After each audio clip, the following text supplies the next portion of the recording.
Smoked almond chicken. Man, love a good cadmium sandwich. So about, the rest of my week has mostly been the Spot group that popped up on Facebook has been taking up a large majority of it. Thanks, Mr. Relich. Yeah, who started that thing? I think it was Steve. It Steve? Okay. Yeah. Different Steve. Not Steveny. Steven. I saw that what was her name on there? Cassie Marvelous. It's Corey Greenwell's sister. I don't know if you guys remember him at all. Name sounds familiar, but that doesn't mean. But the biggest thing here is, I think she started the group, but I legitimately don't ever remember seeing her there. No. So no. So what's that? I don't know. But the group is interesting. Seeing a lot of pictures of myself I never wanted to see. I'm not seeing any pictures of myself. It's really weird. There's not as many of me as there should be. Like I said, I actively avoid having my photo taken. But it's really funny because I probably went to more shows there than most anybody in that group. And there's almost no proof of it. I'm going to have to look through this later. I've been actively avoiding it, but no, you need to be. You'll find some fun stories. I've seen some flyers for shows and stuff that have been cool. You're like, oh shit, I was at that show. I forgot that From a Second Story Window played there, and all these other bands that made it big, like Plain White Tees. Yeah. Forgot about that. Yeah. Hey There, Delilah guys. Armor for Sleep. From Autumn to Ashes. Yeah. Yeah, it's weird to think about. Say anything? Admittedly, when the group first popped up, I saw it and I was like, these people are clowns. I was like, we're 30 and they should probably stop. But then, the more I thought about it and gave it a realistic thought, that place probably shaped a lot of who we are. Yeah. That and Tony Hawk. You can't. Pretty much. Musically, he's not wrong. Yeah. So I still remember my first show there. I lived on West River, not too far from there, so it was within walking distance. And Travis Guild and Paul Pay had gone to a couple, and Travis was like, "You have to come check it out." And I was like, "Okay, sure." And at that time, the extent of me listening to music was like Tony Hawk or specifically the Dave Mirra BMX soundtrack. Yeah, hell yeah. I would listen to that one Sublime song that was on there. That was What I Got, wasn't it? I think it was, yeah. It's either that or Santeria. It's one of the fucking two. I think those are their only two songs, to be fair. But I remember it was a band called Friendship for Style opened and changed my whole fucking life, really. Oh, yeah. They were like some weird screamo-ish band with a keyboard player, and I was like yelling into a microphone. Yeah, I was like, this is cacophony, and I love it. And then the Fallen Idols played, and I was like, oh, these are crybabies. And then I bought their shirt. Emo sucks, dude. But yeah, as weird as it is, I think I owe a lot to that place. So I kind of felt bad when I first saw the group and I was like, look at these dumb idiots. And then I was like, dude, I was a dumb idiot. That really helped, kind of form my identity at that point. Yeah, absolutely. I remember after seeing those shows, I actively sought out new music to listen to, and it introduced me to a lot of my friends now. Yeah, for me, I was really kind of a loner. I was at a private school, and I didn't know anybody outside of it, really, except for that one guy we don't talk about. And then I found out about it, and I'm like... Wait, which guy do we not talk about? I wasn't going to say anything. I thought you guys knew. No, we don't talk about him. All right. He who must not be named. Give me some initials. I'm just kidding. A D? Yeah. DL? Yeah. That's DL Hughley? No. You went to school with him? Yeah. Totally different ages. They went to school together. Yeah, he just hung out in my high school.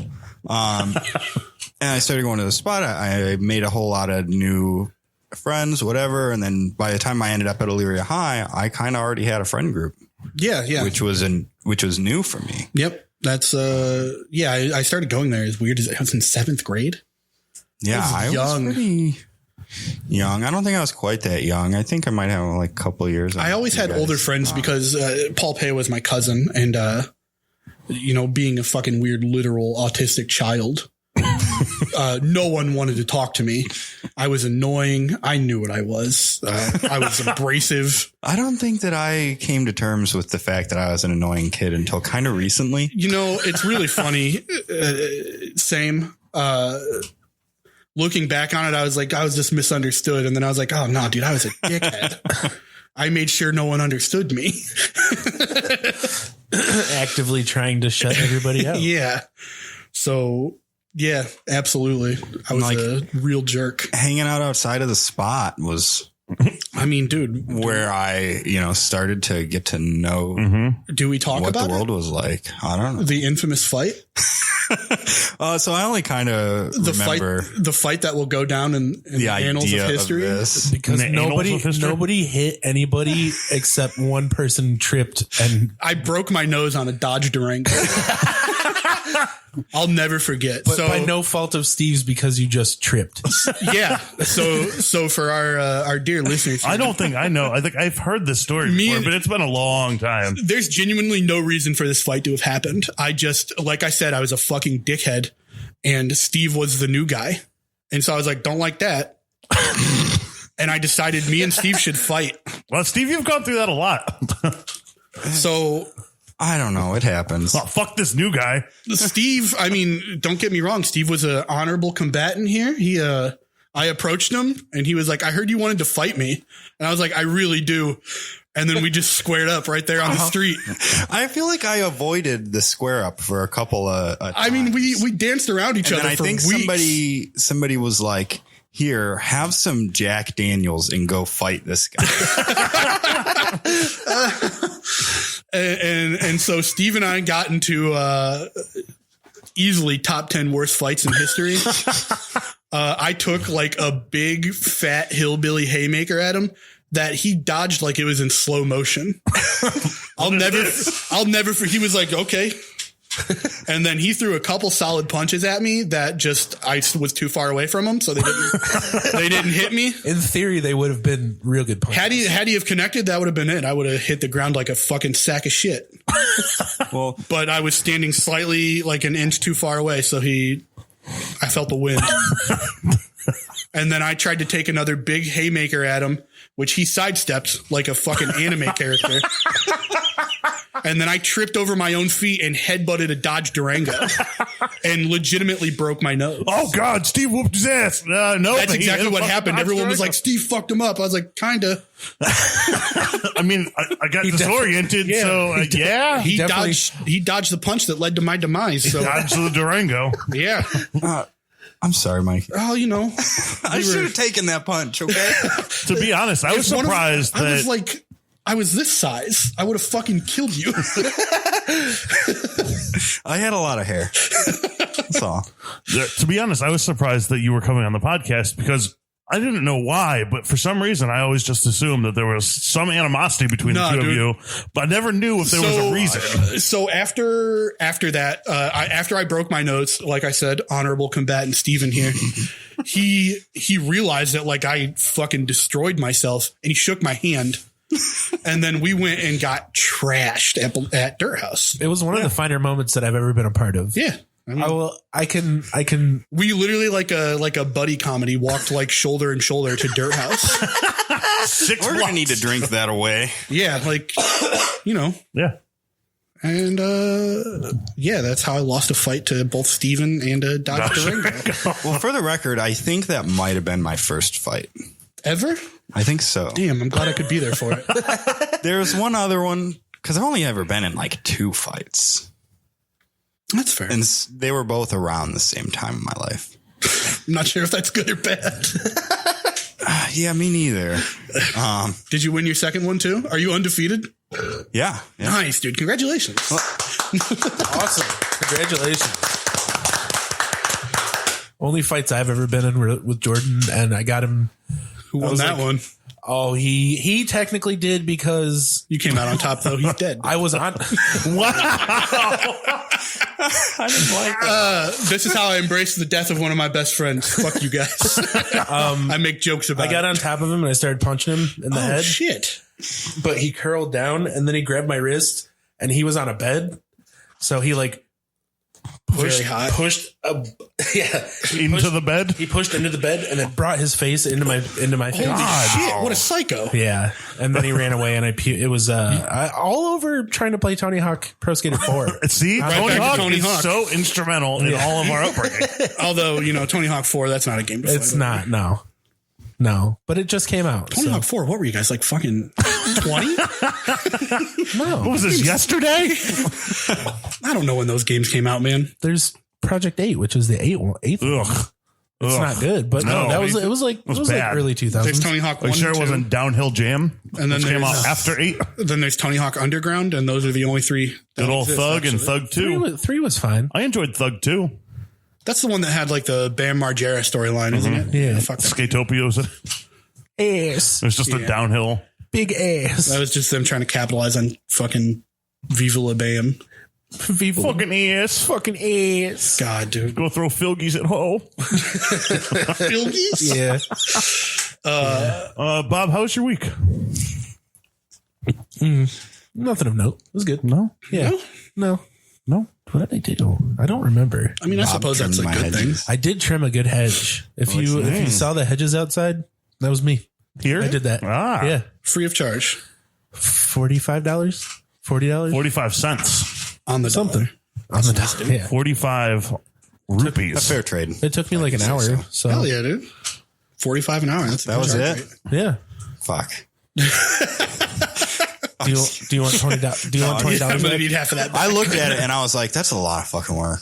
Yeah, dude, trimming hedges sucks. And then my lawn. I like doing it. I made sure it was paid, and I thought that was fucking worth it. I think I'm like the worst lawn daddy that there could be, but I'm still a lawn daddy. I'm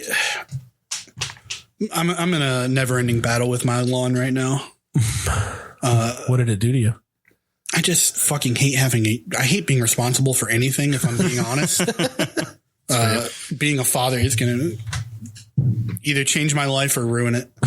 But I hate mowing my lawn. I love a good lawn mowing. Dude, I don't get it. I don't understand the people who are like, oh, I love that. It's awful. I enjoy mowing my lawn. I have a good lawnmower and I hate it still. I didn't like it until I started wearing headphones. Oh, well, I have to. I put earbuds in and then put big old headphones over my earbuds, and I listen to a podcast or a book. The problem that I'm having right now with my lawnmower is that the height isn't adjustable, and I am 6'2". So mowing my lawn is actually me hunched over so that I can reach the handle. And so when I'm done mowing the lawn, I have to lay down for an hour. Decompress. Yeah, so that my spine doesn't stay that way. Yeah, he's got a decompression chamber hanger. Chamber? He's got a hyperbolic time chamber. Damn, good for you, dude. Making money. That's that thing right there has changed my life. Yeah, so it's a never-ending struggle between wanting like a fucking sick yard, but then also not wanting to do the work to have a sick yard. Yeah, I think I want to turn my whole yard into a garden. The entirety of it. That's what we call a yardin. I want to have an Arizona yard, which is just sand, gravel. Your neighbors have a paved backyard. Yeah, that's sick, dude. Basketball court. Well, it's just bricks. Yeah, it's weird. It's just got a brick backyard. Can't even skateboard back. What do we call They it? had a whole bunch of dogs, so it made it easy to clean up after the dogs. I guess. Yeah, you can just spray it off. Yeah, just get it out, spray it into your yard. Ew. No, just pick up the poop. I'm pretty sure that's what the people who lived in my house before us had going on, because there's like the dog run and everything, and it's all gravel. So I'm pretty sure, and there's a hose that's ran specifically into. Yeah, dude, they were just spraying that. They were just spraying it down into the fucking dirt. One day you're gonna have to get that gravel replaced. I just want to get rid of it. There's just gonna I want to move it from there to my shed. There's gonna be a good dog poop. Yeah, you're gonna have a layer of dog filth. So my dad did this interesting thing to deal with dog poop. He dug a hole like 6 feet deep, but like this big around. A latrine. And then he put a big piece of PVC pipe in it and put a cap on it so it sticks out of the ground. And you open it, you put your dog poop in, and then you sprinkle some lye on top of it, and then you close it, and it dissolves the poop and it soaks into the ground. I don't like that. I mean, it's You're smart. making a shit slurry.